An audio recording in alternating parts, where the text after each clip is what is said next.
अस्सलामु अलैकुम वरहमतुल्लाहि वबरकातुह। आप लोग की तरफ से किसी का जवाब ही नहीं आया। अल्हम्दुलिल्लाह नहमदुहु व नस्तईनुहु व नस्तगफिरुहु व नुमिनु बिही व नतवक्कलु अलैहि व नऊज़ु बिल्लाहि मिन शुरूरि अनफुसिना व मिन सय्यिआति अमालिना मन यहदिहिल्लाहु फला मुदिल्ल लहु व मन युद्लिलहु फला हादिय लहु व नशहदु अल्ला इलाहा इल्लल्लाहु वहदहु ला शरीक लहु व अशहदु अन्ना सय्यदना व मौलाना मुहम्मदन अब्दुहु व रसूलुहु वक़ाल नबी सल्लल्लाहु अलैहि वसल्लम तलबुल इल्मि फरीज़तुन अला कुल्लि मुस्लिम औ कमा क़ाल अलैहिस्सलातु वस्सलाम।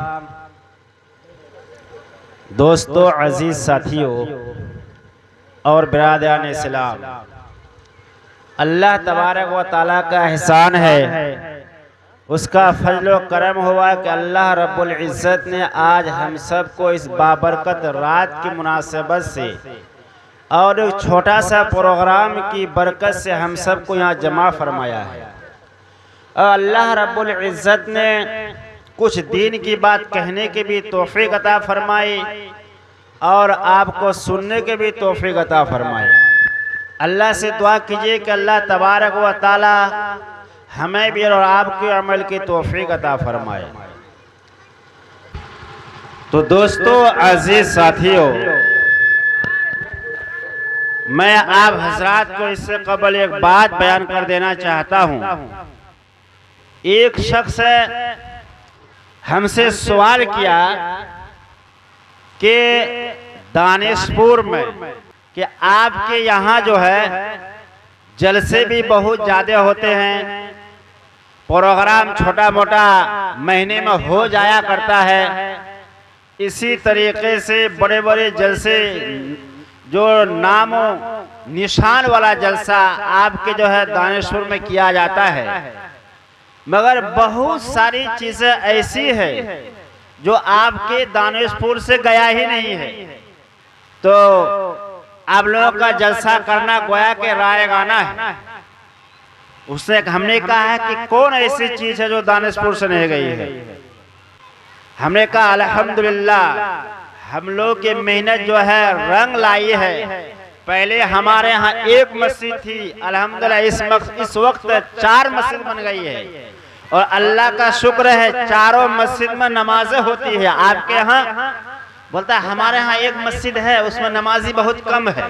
तो हम कहे कि भांग खाने वाला, गुटखा खाने वाला लोग अब सुधर रहे हैं, वो भी नमाज की तरफ आ रहे हैं। और आपके यहाँ तकरीर और जुलूस ना होने की वजह से हमारे गांव से ज्यादा आपके गांव में बिदअत है और हमारे गांव से ज्यादा आपके गांव में खुराफात है। हमारे खुराफात सामने आया और आपकी खुराफात छुपी हुई है। उसने कहा कैसे? सबसे बड़ी चीज बिदअत है, शिर्क है। आपने शिर्क और बिदअत पर कानून नहीं लगाया, हमने सबसे पहले इस शिर्क और बिदअत को खत्म किया है। फिर उसने कहा कि इतने आलिम उलमा रहने के बावजूद सबसे ज्यादा खुराफात तो उसी जगह होता है। तो हमने उसको जवाब दिया कि सुनो, अच्छा आप लोग एक बात हमको बताइए, आप लोग बताइए कि शैतान की जरूरत कहाँ पड़ती है? आप लोग को जवाब दे सकते हैं ना भाई? शैतान की जरूरत कहाँ पड़ती है? बोलो ना। हाँ, शैतान की जरूरत वहां पड़ती है जहां आलिम की तादाद ज्यादा हो और जहां जलसे जुलूस ज्यादा हो, जहां तकरीरें ज्यादा हो, जहां दीन का काम ज्यादा होता हो, वहां शैतान की जरूरत पड़ती है। और जहां दीन का काम होता ही नहीं हो, जलसा होता ही नहीं, प्रोग्राम होता ही, तो शैतान को वहां जाने की जरूरत पड़ेगी। तो शैतान को जरूरत कहां पड़ती है? जहाँ दीन का काम हो, जहाँ तबलीग का काम हो, जहाँ उलमा की तादाद ज़्यादा हो, जहाँ नेकी की तादाद ज़्यादा हो, जहाँ मस्जिदें ज़्यादा बन रही हो और लोग मस्जिद की तरफ ज़्यादा आता हो, तब शैतान वहाँ मशवरा करता है कि अब जाए तो जाए किधर। उसने देखा दाएं वैसा है, बाएं वैसा है, पीछे वैसा है, आगे वैसा कहेगा तो दानिशपुरे में चलो कि सब कुछ वहीं खंडराज है, इसलिए वहीं लोगों को बहकाएंगे, उसी लोगों से पर लड़ाई करेंगे।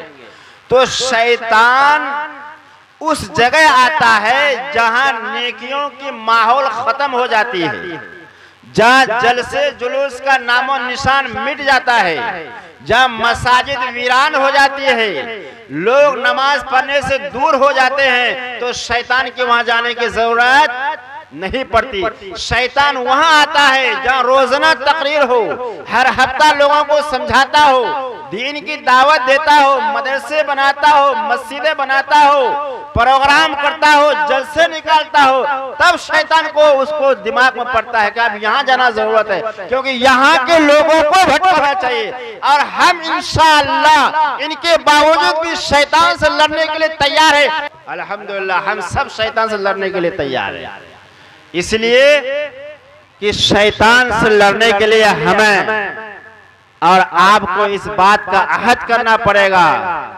कि जिस तरीके से हमारे पिछले माहौल गुजर चुके हैं, हमारे बाप दादा आबाओ अजदाद जो मस्जिद का रुख नहीं करते थे, हमने ऐसे ऐसे लोगों को देखा कि कभी मस्जिद में सजदा तक नहीं किया है। इस गांव की बात कर रहा हूँ, किसी दूसरे के गांव की बात करूंगा तो हमें शिकायत हो सकती है, अपने गांव की बात कर रहा हूँ। ऐसे लोग इस दुनिया से रुखसत हो गए हैं, ऐसे हमारे आबाओ अजदाद माँ और बहनें इस दुनिया से चली गई है जो पूरे शिर्क और बिदअत में जिंदगी गुजारी गई है, मगर उसको ईमान की तौफीक नहीं मिली, नमाज की तौफीक नहीं मिली, मस्जिद तक आने की तौफीक नहीं मिली। तो बताओ वो जमाना और इस जमाने को मिलाते हैं तो उस जमाने से इस जमाने से जमीन आसमान का फर्क है कि नहीं है। अभी अल्हम्दुलिल्लाह हमारे छोटे बच्चे जुमा में नमाज पढ़ने जाते हैं, हमारे वो नौजवान जो आज से 10 साल पहले जो किसी चीज की खबर नहीं रखता था, अल्हम्दुलिल्लाह आज वो नौजवान पर हम फख्र है कि वो उलमाओं के साथ बैठते हैं, मौलवियों से गुफ्तगू करते हैं, हाफिज कुरान के दरमियान बैठते उठते हैं, मसले मसाइल भी पूछते हैं, ईमान और आमाल की बातें भी पूछते हैं। इस बात का फख्र है और ये दलील है, ये सबूत है कि अल्हम्दुलिल्लाह हमारे गाँव पहले सालों से हजार हाथ अच्छा हो चुका है। हाँ, कुछ चीजें बिगाड़ है, तो उस बिगाड़ को सुधारने के लिए हमारी जरूरत नहीं, हमारा जरूरत नहीं, इनकी जरूरत नहीं, बल्कि खुद उसके गार्जियन की जरूरत है, उसके माँ और बाप की जरूरत है उसको सुधारने के लिए। और ये नस्ल को सही बनाने के लिए माँ और बाप को आज से तैयारी करना होगा। बताइए कौन कौन तैयारी करेंगे, हाथ उठा के बताइए इंशाअल्लाह। हाँ, तैयारी करने का मतलब एक तो ये है कि जो बच्चा आपका पढ़ने वाला नहीं था, आपने उसको दिल्ली लुधियाना जहां भी भेजा, आपने कारोबार के लिए लगा दिया, उसकी कमाई खा रहे हैं, ऐश कर रहे हैं, कोई बात नहीं है। मगर जो बच्चा इस वक्त आपकी मारिफत में है, आपकी मातहत में है, तो आपका दीनी फरीजा बनता है कि उस बच्चे की जिंदगी पीछे वाले बच्चे से आपको सुधारना आप पर शरीयत ने वाजिब किया है। अगर आपने जरा बराबर भी 1 इंच भी पीछे हटा तो कल कयामत के दिन इसी औलाद के सिलसिले में अल्लाह के सामने यही औलाद आपको रुसवा कर डालेगी, यही औलाद आपको रुसवा कर डालेगी। हजरत मौलाना सलमान नदवी से पूछा, बड़े मजमे में लाखों का मजमा था, उसने कहा हजरत हमने बहुत सारे लोगों को देखा, बड़े बड़े मालदार लोग हैं, मगर अपने बच्चे को दीनी तालीम नहीं देते हैं, सिर्फ कुरान पढ़ने पर फकत इत्तिफाक कर लेते हैं और दुनिया की डिग्रियां दिलाते हैं, MBBS डॉक्टर बनाते हैं, इंजीनियर बनाते हैं, प्रोफेसर बनाते हैं, DM बनाते हैं, ऑफिसर बनाते हैं, क्या ये बच्चा कल क़यामत के दिन इस बाप के खिलाफ गवाही देगा? तो हज़रत मौलाना सलमान नदवी ने फरमाया, कल क़यामत का मैदान होगा, आखिरुज़्ज़मा हज़रत मोहम्मद सल्लल्लाहु अलैहि वसल्लम से लेकर क़यामत तक और आदम अलैहिस्सलाम से लेकर अब तक जितने भी लोग इस धरती पर आ चुके सारे लोगों को अल्लाह ताला बुलाएंगे और मैदान में जमा करेंगे और उनसे पूछा जाएगा, फुला की बेटी को और फुला के बेटे को जहन्नम के गड्ढे में डाल दो। फरमाएगा, फुला की बेटी फुला के बेटे को जहन्नम के गड्ढे में डाल दो। तो फुला का बेटा और फुला की बेटी बोलेगी, इलाहुल आलमीन, किस जुर्म की पैदाइश में मुझे जहन्नम रसीद कर रहे हैं आप? क्या जुर्म मैंने किया है? अल्लाह फरमाएंगे, ए मेरे बंदे सुनो, ए मेरी बंदी सुनो, तुमने 60 साल की जिंदगी में मेरा नाफरमानी की है।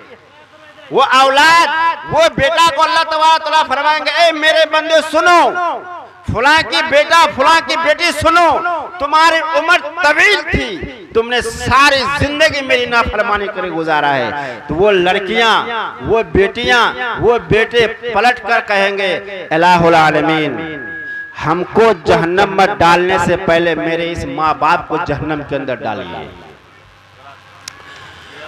तो मुझको पहले जहन्नम में डालने से पहले मेरे इस माँ और बाप को जहन्नम के अंदर डालिए।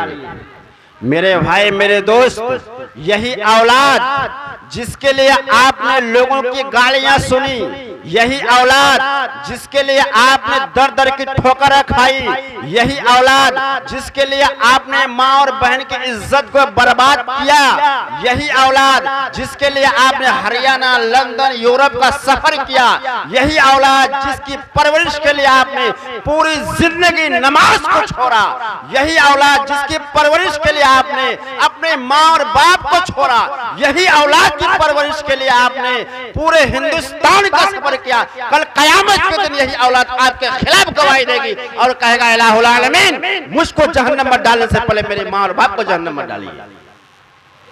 क्यों कहेगा? किस लिए कहेगा?